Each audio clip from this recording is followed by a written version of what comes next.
7, talk too early. Oh, Indaba, talking my business is into. Nazo zonke indaba zabantu. Ezocansi on Indaba njalo ngo7 kuya ku8 p.m. It's 7 o'clock. The next show is not suitable for ingane. Ngizointroduce ke uDoc sikhuluma indaba zomdavazo. This is Sex Indaba. Hey Doc. Hello, I'm Tiani. We are not making love no more. Uyazi ngendlela okubanda ngakhona namhlanje Mthena we should. Yeah, we should be making love. Yes. Yes. By the way, yes, uKhristhaka ungikhumbuza wena yazi. I've heard that before then bese ngithi kushuthi amehla mangaka, eh? Well, he is also very sexy. Oh, keep going, Doc. Until you can feel it. Feel it as in feeling it. Sure. Are you well? Right. Are you well? Are you well? No, I'm good. I'm good. I'm Sure. Nesithandwa zethu also nabo siyabathanda siyababulisa. I was about to remind you ukuthi usungaqala ngokukhuluma ungakhulumanga kamnandi ngezithandwa zethu. Uyabona Doc kunezinto nje eziningi eyishoyo. uJuly is known as the Men's Month and kufanele ukuthi sikusho lokho kuze kuzwakale ngoba in less than 5 days all we will hear is women's rights, women's day and women that.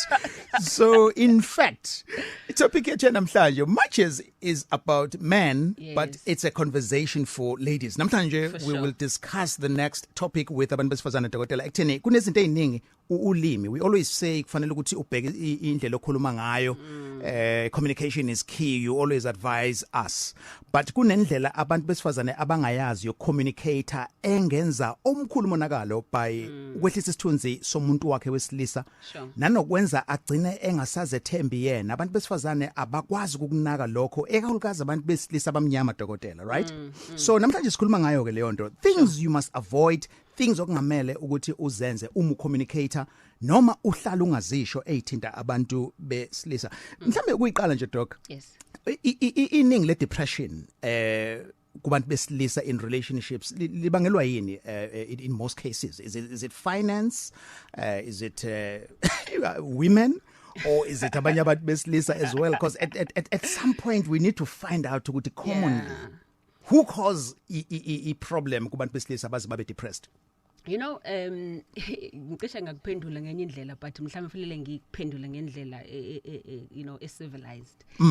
You know, depression ne stress comes from many factors Mthiyane, but a big part of that even comes from wena yourself ukuthi how do you interpret nokuthi uzifunda kanjani izinto ezenzekayo empilweni yakho.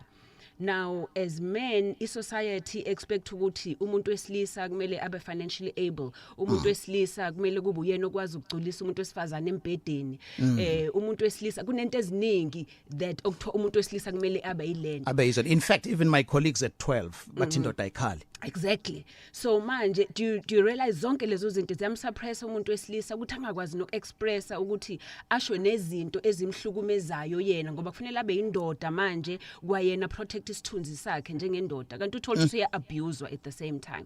Okay. Now in relationships, yes indlela umuntu akhuluma nawe ngayo is very important. Look, communication nje kusho ukuthi is key and we always say kule show ukuthi khuluma before ukhumule, which is very important.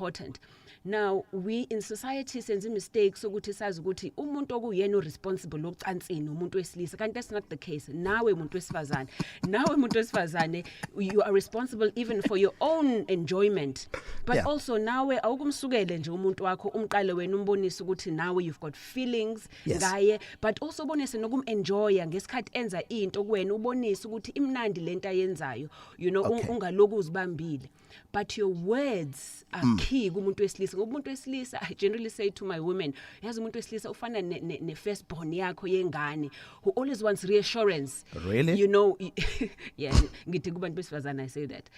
So not kubantu besilisa. Man is like your firstborn. Yes, because you always have to reassure him ukuthi wenza kahle, right, he's the best, he's good enough for you, nokuthi you are satisfied njalo njalo. So communicator is a good way yokuthi uthole uthole I-trust nokuthi a-relax but also that connection but Sure. healthy Connection. communication Healthy communication communication. is key. Yabona ke njengamanje if that was umdavazo bekuyi for play sengifuna ke singene ke ngqo things women would say usheshe uchame awundoda yalutho uyisehluleki uhlala ungenayo imali zenzani kumuntu lezo zinto psychologically unepipe elincane usheshe uchame awunayo imali uyisehluleki. Look Mthiyani, when anything umuntu omthandayo wena nothandana naye umuntu omhloniphayo loyo, so ne view yakhe is very important kuwena. So if ezosho into, for example, if isithandana sinawe mase ngikubize ngesilima, that thing will be so hurtful kuwena, but uzotshela umuntu emgaqweni ethi hawayisilima lo driver kanjani, Yes. it won't affect you so much, but the fact Yes. ukuthi lo muntu une high regard yakhe unenhlonipho and expect ukuthi kube uyena against all odds odokudefender akuthande leyo nto iba nozwelo kakhulu if ishiyo yena uthola ukuthi mhlawumbe uqinisile Mthiyana, but indlela ayibeka ngayo umuntu it can be very hurting.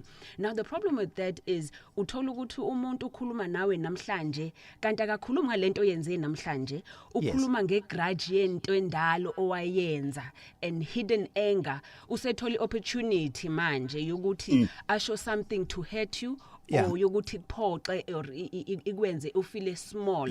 Yes. And that's when it hurts ngoba that is why it's important ukuthi into tackle it at that time inkinga futhi ukhulume ngenkinga ungabusolulanda into endala uthi vele wena unjena nakudala wenza ukuthi nokuthi, because all those things imenza umuntu afeel helpless ngoba kufana ukuthi awusadlula kuleya nkinga should namanje sisahleli kuyona Sisahleli leyo kuyona. nkinga. All right, it's 12 minutes after 7 indaba egagasini with uDoc Mthembu. Namhlanje sikhuluma nawe umuntu wesifazane, so I would like ladies to call namhlanje just to khulume nathi. You know you can be anonymous anytime. Abantu besifazane izinto ezibehlulayo about how to handle communication nomuntu wakhe. Share with us your experience. Mhlambe awusenawo your relationship and now looking back uyabuka ukuthi indlela owacommunicate ngayo naye iyona mhlambe eyayisanga saveka. So uDoc ke usazosithatha through. Uyibona kanjani indoda esishayo indlela communicate ngayo nanezinto that you are not supposed to say. 0861 596 596 0861 596 596. Last week Doc, you said money is power to umuntu wesilisa. Sure. Kukhona ama relationship ne setup othola ukuthi umuntu wesifazane unemali edlula umuntu wakhe wesilisa. Leyo nto isho ukuthini ke iyayi build confidence yaleyo ndoda noma uzolalela leyo nto ebese yibona sengazothi uyisehluleke. Look, indoda nendoda Mthiyane would like to know ukuthi uyena oletha in finances ekhaya. So it's easy ukuthi if ukuthi akuyena oletha imali ekhaya kube uyena, not the woman by the way, kube uyena ozibona engendoda yalutho, kugcina kube uyena okushintshelayo wena umuntu wesifazane, uthola ukuthi wena you doing everything ukuthi umsupport, you know, just like lo sisi wa last week. Wena wenza yonke into ukuthi umsupport lo muntu, nekhadi utha kube uyena ozokhokha ezitolo and yonke into, imoto uhamba ngemoto yakho and everything, kodwa kube uyena okubeke 5-2 only because uyena ongazithembi enough, egcina kuyena uzibukela phansi. So I generally say, you know, kuma patients abantu besifazana abanemali abathanda ukuthi ngcono muphe imali, you know, every month, you know, muphu 50,000 if unawo, you know, or whatever, iba ne budget thizeni so that ezokwazi ukuthi izinto azenzelena ngemali yakhe omphe yona instead of ukuthi ezosebenzisa imali yakho nento zakho, so that will help ukumakha naye. But also at the same time Mthiyane, awufuni ukuthi uhambe wakha nanombane nje, ngeke umuntu, you know, kuyi boyfriend ningakakhi lutho, you know, anicelene anishadene, so kuwena so investor too much again. Naye he's got a responsibility by the way yokuthi naye aziveze ukuzimisela kuwena nokukuthanda and want to respect you ngokuthi ayekini acele afune ihlobo is right, so that even if you are investing in him, then you know you invest kunina nobabili, because one of the insecurities by the way umuntu wesilisa if enganamali Mthiyane, the one thing abayenzayo ukuthi uvela jole okay Oh. uthola ukuthi akajoli ngoba necessarily uyafuna ukujola but ujola ngoba psychologically uzama ukushaya wena ukuthi ungaziboni ukuthi you are all that and uzothi noma ejola uzojola nentombazana ozokuzibuza ukuthi how ungaze ujole no Dr Mthembu pho uyabona umuntu ozibonayo nawe ukuthi akekho in your league you know mhlawumbe uphansi kakhulu kuwena indicator leyo nto indicate ukuthi yena uzama ukushaya wena uzama ukukutshela ukuthi yabona ngikwazi ukuthandana nomashanela ukhona wena uyini so basically uzama ukwehlisa nokwehlisa isithunzi but zonke lezo zinto is psychological things ukuthi uyena ongazithembi so manje uzama ukushaya wena ngokuthi ajole indaba ekakasini sekumukela mangabe silalela kokuqala njalo njengolwesine sisuke sikhuluma indaba ethinta intimacy sikhuluma ezocansi sikhuluma ngama relationships sikhuluma emotional stuff as well we build families we building the nation so namhlanje sino doc sikhuluma ngendaba yabantu besilisa because si wrap up July being inyanga yamadoda so sifuna ukuzwa wena umuntu wesifazane ucommunicate kanjani nomuntu wesilisa izinto okumele ukuthi uzigweme izinto ezishaya isithunzi sakhe your experience your observations and what you have learned 0861596596 angiye Moyi River ngithatha anonymous our first caller sawubona anonymous yebo sanibona siyakumukela ohlelweni sisi yebo niyaphila na doc siyaphila sithando sami yebo mina into engishayayo doc nginomuntu wami kodwa manje mangabe sikhuluma uthola ukuthi into esike sayikhuluma before noma kade siqabana bese kuba yinto engasheshi ukuphela leyo njalo nangabe kwenzeka siqabana bese kuba yinto futhi nje njalo ihlalivuka ngiyibuza ukuthi kazi wenziwa yini ngoba into nje encane ngithola ukuthi wakhuluma ke phela igama nawe usucasukile ningezweni kodwa ke kube yinto engapheli nje ihlezi naphakathi kwenu asiqale mhlambe ngokulibheka lelo gama sisi ukuthi igama elithini kanje wawucasukile yes masicasukile thiwe inhliziyo yayiphakelo asingene ngqo iliphi lelo gama mhlamba wawulishilo kuyena mhlambe nje nasixabana ngijwayele ukuthi ayicha ukhuluma njalo ngendlela kasuke ekhuluma ngayo nangendlela nje suke into isidlulile kodwa ayikhulume njalo ibelesele ini kodwa manje igcina lonto isiba yinto engapheli nje njalo okay doc yeah look vele if kukuthi nomuntu wakho nizoba nento eyodwa iluke inixabanisa generally uthola ukuthi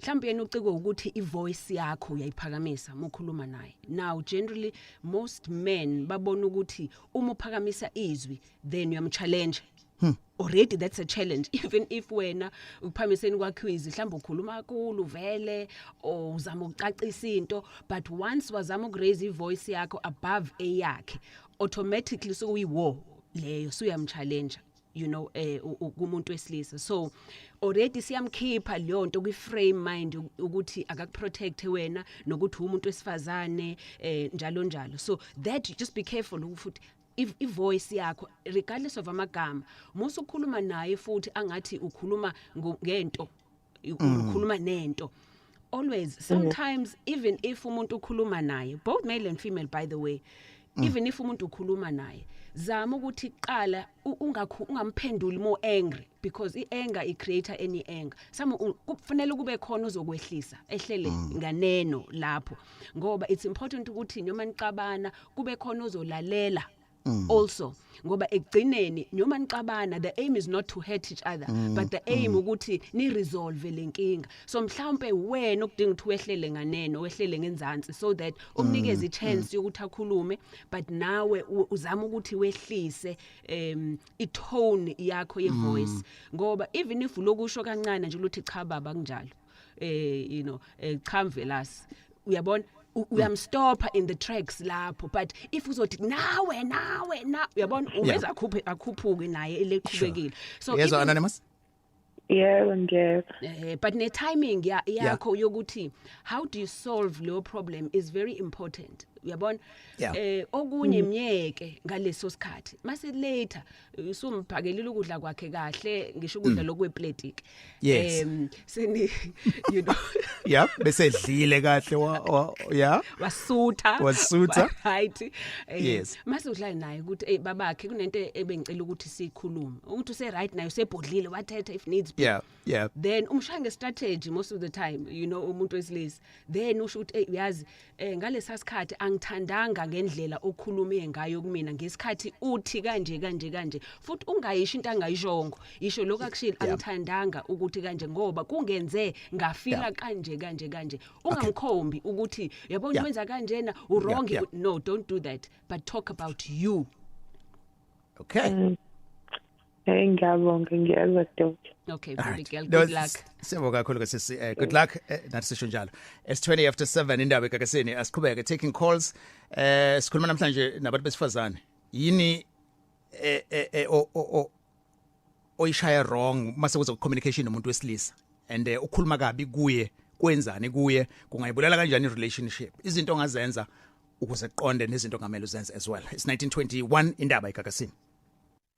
Ezocansi on indaba. Umfundisa kanjani umuntu wakho ukuthi axolise kumbe mhlambe uyilo muntu ongajwayelanga noma ongekho comfortable ethena vuma isephutheni ihambe yazayibeka phi yakhe relationship le ndaba yokuthi uno partner ongaxolisi. Anonymous, welcome to Gagasi. Previous years ngingachitha ngixolisa maybe futhi ngibanjwe ngichitha but makwenze okuthile ihlale ku refer kuyo lento akanye kuthiwa wawaxolisa nini waphinde wachitha nje into enjengoxolo mina ngibone ngathi angikholwa ngoba the moment uxolisa kuba khona uyislim. Uxolisa is very important. The only fear abanye abantu ababa nayo ukuthi if ngeke ngaxolisa it means ngithi ngirong kuyona yonke into, which is why it's important ukuxolisela into ethize. And when umuntu somxoliselile ufuna ukuzwa ukuthi usangibona mina ngiyiko konke kuwena, usadinga ukuthi uyivale leya gap ngokuthi umreassure umbonise ukuthi cha ngizozama ukushintsha but usabalekile kumina leya nto engayenza ngangiphambukile. Indaba njalo ngomsombuluko ngo7 kuya ku8 pm and on Tuesday to Thursday ngo6 kuya ku8 kusihlwa.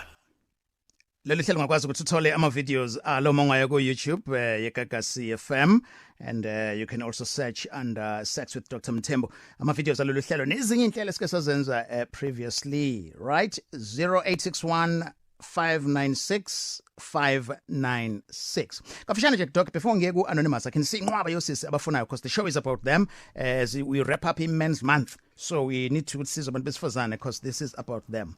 You work with people, you counsel them, nama couples as well. You know ithola as ama findings kuyinkinga eyiningi egcina say affect amadoda even kuona umdavazo doc. You know, kumdavazo Mthiyane, of course, you know, by the way, research is tell ukuthi about 31% of amadoda either anenkinga zocansi or aseke adlula kuzona. So into yenkinga yocansi umuntu angazitshela ukuthi imina kuphela onalenkinga, and I think that's why this show siyenza futhi just to make people know ukuthi futhi ukuthi likhona usizo ngoba ungahlali nenkinga ngoba inkinga enjalo ziyakwazi ukusizakala. Now inkinga kubantu besilisa abaningi either uthola inkanuko yocansi yehlile Mthiyane or uthola ukuthi ukuchama either uyashesha kakhulu ukuchama or uyadelaya you know kakhulu ukuchama ngoba both of them can be inkinga futhi, you know. Even the shape yenduku uthola abanye banenkinga ukuthi induku yami igobile, you know, igobele eceleni, omunye isperm asiphumi kahle kodwa siphuma masengichama. So ziningi inkinga that happen because of induku. Even hormones with age kufanele wazi ukuthi as you get older vele around 2 ngeke zasheshe manje, ngeke zavuke within a minute like before, usizothala 30 minutes, but kunezinto ongazenza zokuclean umzimba that will help you ukuthi ubuyele futhi esimeni like before. I-lifestyle yakho either udle amaphilisi e-BP, by the way amaphilisi have a huge impact futhi nokusebenzini yenduku, o BP, o cholesterol, of course oshukela, ama hormones akho as umuntu wesilisa, i-drink, acid, ama energy drinks, zonke lezo zinto end up affecting you as a man. But I generally say kunento thina Mthiyane that I'm very passionate about esingayibheki as abantu besilisa, i-prostate. Yeah. prostate once wafika ku 40 hamba uyicheck iprostate and manje angisayicheck asayicheck iprostate ngokufaka imino lapha ngemuva we used Yes. to do that but uthatha igazi sambe sicheck ukuthi enzyme yakhe prostate inyukile or not and it's important ngoba once ayibona ukuthi sokunento eyushintsho enzakalayo ku prostate yakho siyakwazi ukuthi siyitreat so the sooner the better ukuthi uhambe uyicheck we can treat it ngoba iyakwazi ukuaffect induku nayo. Sure. Right indaba ekakasini ngiyabona nama comments ku Twitter na ku Facebook wedwa ngizoya kuona just to remind you again ukuthi lo hlelo is not suitable for ingane angiyeke emlazi 0861596596 sabona anonymous. Yebo sanibona ninjani? Siphilile sis, dadewethu alright? kunjani? Ngiyaphila. Oh, it's the first time ngingena kwishow hlezi ngifuna ungena by the way. I'm so happy. Oh, Wow, sibreak siyabonga. virginity yakho. Yep. Breaking your virginity. Ngibrekile. Welcome. Ngiyabonga. I may be slightly off but still All right. it's still about the communication. Sure. Mina the thing that frustrates me the most ngomuntu wami is that I cannot communicate naye. Okay.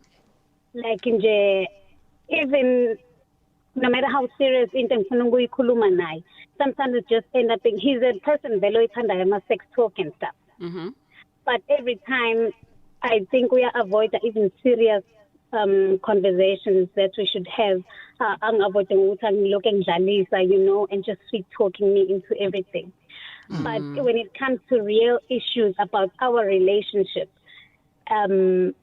communication and ngiyabona ukuthi it's slowly fading away. I think ibuye nalento kube ukuthi umZulu too much and you know how Zulu Bena is. nyawo. Yeah.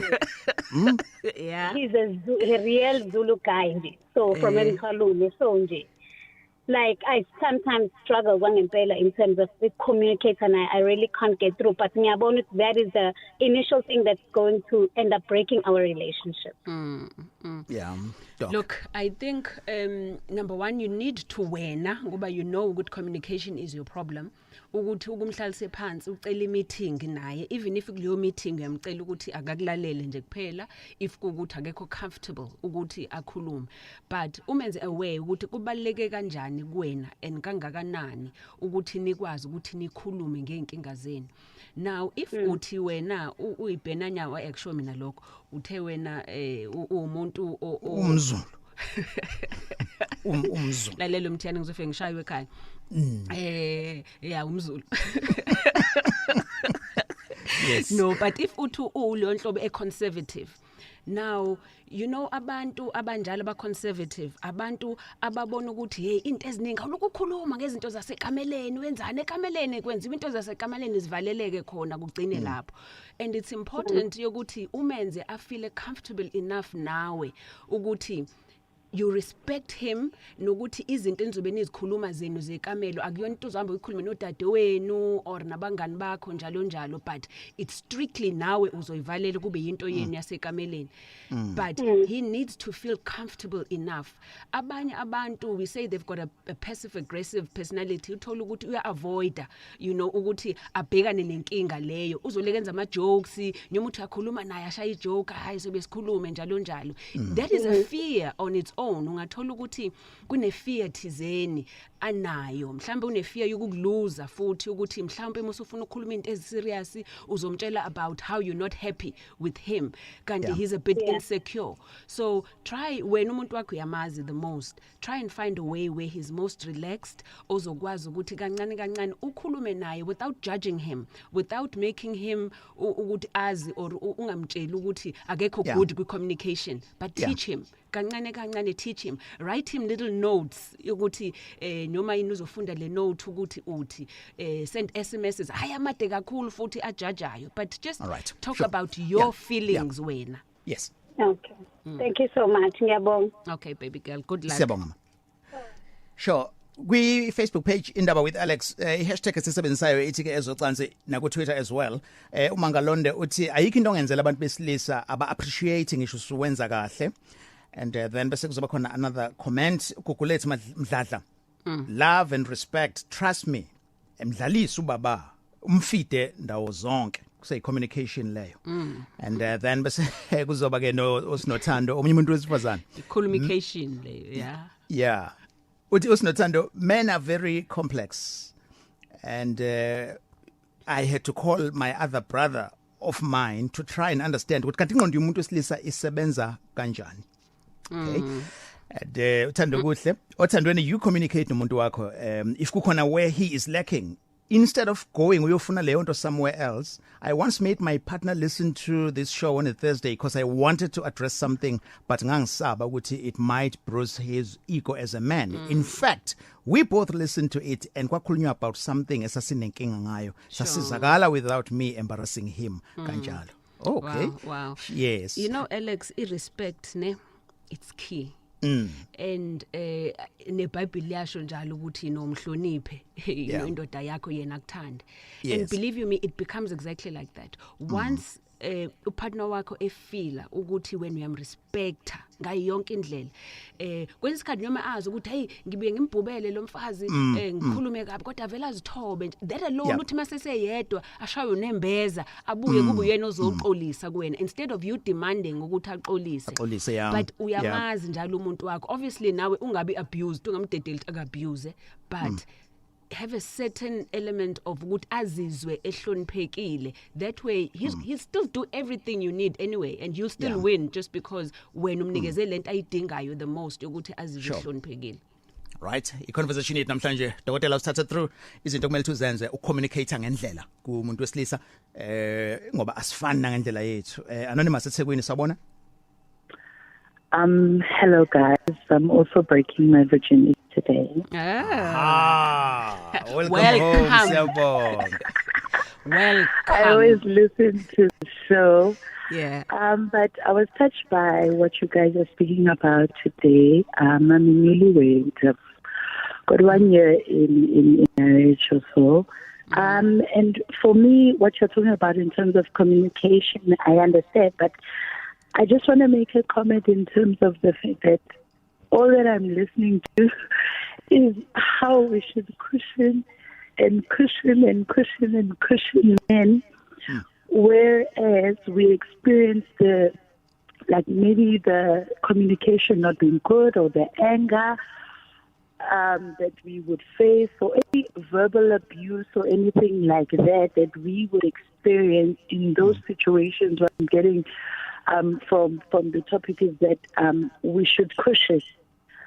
And I do not necessarily agree with it because, as I'm saying, I feel like it's something that I'm experiencing in my relationship currently, where I am working hard, I am making a bit more money, not necessarily that my salary is more, but because I'm smarter with my money, I end up looking like the person that has more money. And at the end of the day, in my home, akuhle lokho. You know what I mean? And I feel like there's just abuse in terms of the way that izinto zenzeka ngayo. And at the end of the day, if I'm listening to the show or anybody else, we're currently going for counseling, what I must do and not necessarily what the next person is doing wrong and should be correcting, because I also deserve to be treated correctly, to be treated like, to be spoken to correctly, to be treated fairly. You understand? For the fact that I'm putting in so much effort as a woman to even get to a point where I'm also even starting in the providing part, why am I not getting recognition? But whereas I'm getting heartache or mistreatment and all these things, and I feel that goes back to how we groom our men. I think there's really you can give me your point of view, but I do not see it the same way. I'll give you respect if you respect me. I'll speak nicely to you, you speak nicely to me. But if this is not coming back to me, I'm still expected to do that to you, then it ends up becoming abuse. Yeah. Okay. Look, Sisi, sorry about what you're going through, ngoba I think topic namhlanje ivuse some personal wounds kuwena. Now, mhlambe ukuthi ngicacise nje, ishow ya today is really not to defend abantu besilisa, especially when une problem with relationship. all we are saying is we are assuming a flat ground where a relationship here has got no underlying issues, but we are just saying, how do you make it work better? How do you help a partner yakho?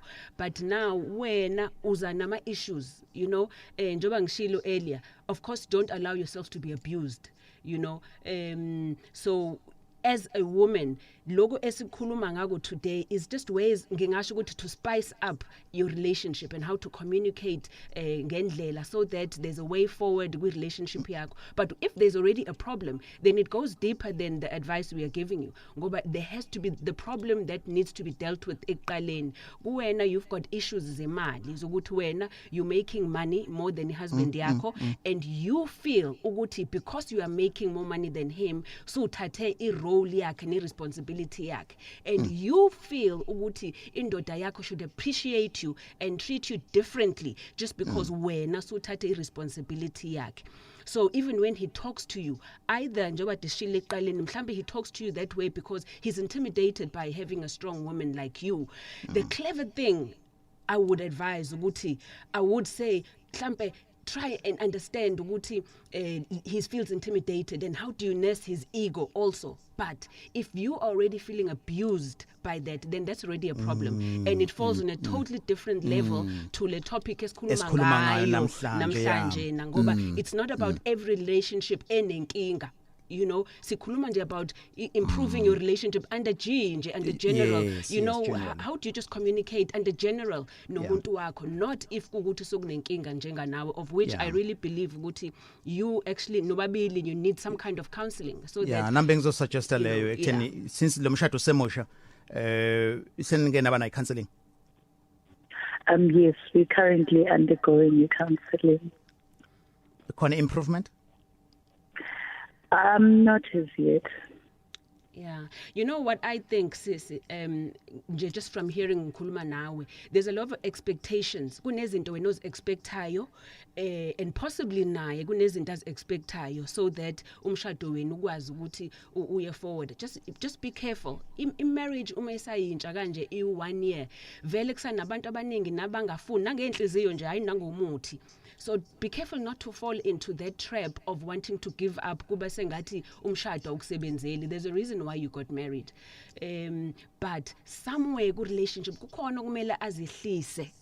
And ngokuzehlisa ngisho ukuthi you are owning up to ukuthi yonke into ayenzayo i-right, but somewhere someone must be the driver, abe more intellectual, abe clever ngokuthi ngoba ngifuna lo mshado usebenze, how do I then ngizithobe so that he's also able to find out his own faults so that I'm able to find out my own faults. I hear you. One of my friends said fanele ukuthi ukuzehlisa noma enze ngathini izinto awuyiboni ukuze kulunge. Lalelo sithanda sami, I have an offer. uAlex uzoyikhokhela icounseling yakho nomnyeni wakho, okay? Ngicela nize ku Dr. Mthembu and then you will phone here again. I would want you to phone here again. Just asike sibe ne session and umcele naye ukuthi ngimcele on air ukuthi ngiyacela I want to fix your marriage.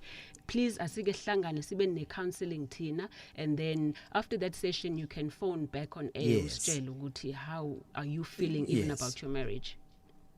Thank you so much. I appreciate that. Okay, baby. All right, siyabonga kakhulu sisi, hold on, okay? Thank you. Siyabonga kakhulu. Ngasekupheleni kohlelo Dr. uzoshiya ke inumber zakhe. 1940 lo hlelo alungele ingane. Sikhuluma about communication kubantu besifazane bedila nabantu besilisa. Why? Because last Thursday Yemen's month. Angikhohliwe anonymous Hluhluwe so le discussion. Welcome to Gagas. Hello anonymous usegagasini Hluhluwe? But Alex yaphila. Ngiyaphila njani wena? Ngiyaphila. Thank you. Hotel. Ngikhona sithando sami. All right? Young right. Thinking like mina ngumuntu ongekho harsh ne. Yes baby girl. But mase ngikwatile ngikhuluma noma yini. All right. But nginika isikhathi sokukhuluma nomuntu into. Usayi lo ngikhuluma naye like mangabenze into ne. Akho enze like uyezo. But I respond. Okay. Yeah. so like okay. uthi ke mangikhuluma naye vela athi okay ngezwe at the same time ngibona ukuthi lonto leyo akayizwanga and akashintshanga. Yeah, indoda ke leyo.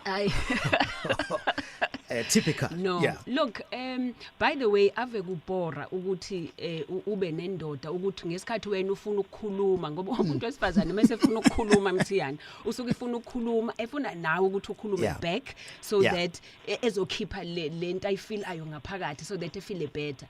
But if leyo nto ifika kumuntu ozothi or ngiyezwa kuphele kanjalo lo muntu feels like acknowledge nama feelings akhe awumboni awezwa nama feelings akhe ne pain yakhe so leyo nto igcina siba very frustrating esekhulume wakhuluma uyabona now generally most of the time isuke naleyo nto ihambisana nokuthi usuke nawe une blame thizeni ufuna ukudlulisa kuyena yokuthi I acknowledge or abuyise kuwena nje ukuthi naye ucabangani. But in essence leyo nto is also a form of control ngoba ufuna ukucontrola ukuthi uzothina kuphendula athini. Now ku wrong ukuthi while niku relationship naye and niyakha naye and you feel like wena wedwa who's putting in the effort ku relationship ngoba yena ka communicate back and ngesikhathi wena ucommunicate naye yena aka respond so that can really make you feel like uwedwa na ku relationship ugcina so uba ne revenge uthi angihambe ngikhulume nabanyeke kanti sungena endaweni eyinkinga. Find out also ukuthi kunabantu Alex othola ukuthi ba behave ngaleyo ndlela because of indlela akhula ngayo because of mhlambe ne past trauma nakwamanye ama relationship so unokusaba nokuthi akhulume akakwazi ukukhuluma mhlambe sokhulume ngendlela wena yokuthi uthi masukhuluma ushamazwe abhlungu bengisazwe lapho doc because ushilo kwayena ukuthi mesekhulumile bese mesediniwe usho izinto ukuze kweqe so uyabona ke lapho lo muntu siyasaba ukuthi naye akhulume ngoba egcineni yena ufuna uthule even if lento ishoyo it's very valid kodwa because of past experience ukuthi uthi wena masudiniwe umtshela ukuthi unepipi elincane avela kubona ukuthi ongcona ngivele ngithule nyomethi ngivele ngithi ngiyezwa kwenzeka intando yakhe so that engagcine sefika kula mazwi lawa yana meaning ube ngakadluli naye kulezo zinto in the past that you have said kanti uthola mhlambe the woman usho lezo zinto ezibhlungu ngoba ezama ukumphusha ukuthi akazakhulume naye akazimini uzama nje ukumphusha kanti that's just the wrong way to communicate. Weyizolo kuhle ngoba futhi ulikhulumela iqiniso ukuthi nawe ukhuluma kuze kweqe mhlawumbe iziphi nje lezi zinto ezilumelayo ogcina sozisho mawusudiniwe. Like indlela yokukhuluma engikhuluma ngayo like nokuthi yabo ungazomjwayela yabo sometimes ngaleso sikhathi ke yena avela athi nje abheke phansi and uyabona umuntu engaphenduli ngalo langa akhulume ngemilanga ukuthi ke njalo wena wathi kimi. Lalela umuntu nawe sizokukhumbula ngesikhathi usakhula nisaqhudelana nisaba neperu nilo umuntu umuthi ke ungazongijwayela inhlobo yomuntu osukumkhombe ngomuno la ebusweni ngoba you are about to fight ukodwa nje lokuthi ungazongijwayela that's a threat so nakuyena uma sekufika kuyena omunye umuntu already that's a threat ukuthi uthi asilwe No zama lokho sese and uma kufika ku stage la esidinga khona nihlale nobabili you can do that. I think indawo engaba closer to you is Richards Bay sizonika ama numbers eplan kohle. No right ngiyabonga. All right siyabonga kakhulu sisuka ehlehlo siya ku Anonymous Chatsworth. Welcome to Gagasi. It's 1946 now. Sawubona Anonymous. Sawubona but Alex. Yes sisakumukela mfethu kwindaba. Ngiyaphila njani ngicela ukubingelela Dosh. Yebo baba. Yebo. Bengicela nje ukuthi ngikhulume ngendaba ye communication. Khona sisiwa wa mention indaba ukuthi ubhuti uthe umZulu owasemthwalo into efana naleyo. So kunale ndawana nje yokuthi mangabe umZulu kube ngazathi mhlawumbe sibe unreasonable. Amen. Yes. Officially leyo nto leyo ngithanda ukuthi ngidispute. Inkinga akusiyo ukuthi umuntu umZulu noma akasiyo umZulu. Inkinga i-communication. I-communication sengiyi-understand ukuthi ihlula ngisho umuntu o-qualified ekutheni abe mhlawumbe une communications degree. So the reason why ngibe anonymous ukuthi mina nomuntu wami bekade sibe nenkinga esayifane naleyo. Sometimes sizoxabana yabo. Mhlambe into esixabanisayo incane nje but indlela ngiphendula ngayo mina ngizofika ngathi uyangi-undermine yabona. Yes. But on the other side ufeel ukuthi ungiphendula because kumele respond kulento engiyisho. So leyo nto end up yenza ukuthi ingxabane ibe sephezulu ngalendlela ukuthi endapha sesixabana kakhulu mina ke bekuye kube yimina umuntu oyazama ukuthi ayingise leyo nto mangabe sengibona ukuthi yaphuma esandleni. Yeah. Bese si calm sobabili sizo understand futhi ukuthi no but yazi lento iphumile esandleni kanje. So if it wasn't for ukuthi size sigcine sithole i-counseling thina sobabili naye umuntu wami. Yeah. Angabi relationship asenayo because there was a time la bengifila khona ukuthi you know what ayiphele mayiphele noma ngibe nokuthi ay uyangijwayela lo yazi ngcono vele siyeke mhlawumbe ubone ukuthi angeke ngikhona ukuthola omunye umuntu and stuff like that. Only to find a relationship is solid but the communication yakhona inteke ngalendlela. So nje khona la engaze ngafeel ukuthi no yazi I'm the only one osemise le relationship but now at the current point si happy. Wow, The relationship is imnandi ingalendlela le esesifisa ngakhona even though sinezinto ezishodayo ngendlela yempilo kunama challenges lapha nalapha but the relationship is very good. Yabona ke something positive out of this Dokotela. Siyabonga kakhulu mfethu. That's why besingafuna ukuphazamisa uyibeke nje kahle leyo nto. Konto yawayisho talk about being a bigger person, with voice of reason, rising above it. So he played that role and now ama results. Yes. Siyabonga. Shasho bot. Sharp. So kunyamathi bese siyabuya sisuke eChatsworth siye kuwena ngafona ku 0861596596 where women get communication wrong, particularly amadoda afisa ukuthi communicatewe kanjani nawo and some of the things mhlambe ngaba ipuzzle ukuthi why react kanje isolution zoyithola la sikhuluma leyo ndaba namhlanje. Lolu hlelo is not suitable for ingane. Ungalibamba ku YouTube recording yakhona noma ulalele ku app Gagasi FM. It's 1949. Ulalele indaba. Yani, open up. This is Julius Beautiful. Beautiful. Right Mthiyani. I'm good. Kade ngagcina sithando sami. Kade ngagcina Ukhumbulile kodwa. Action speaks louder than words. Uzoprova kumina ngithi on top of me. Already doing it. There's even a W sport, shoot a women's sport kuphela. Oh, is it? And only a woman knows how to be touched.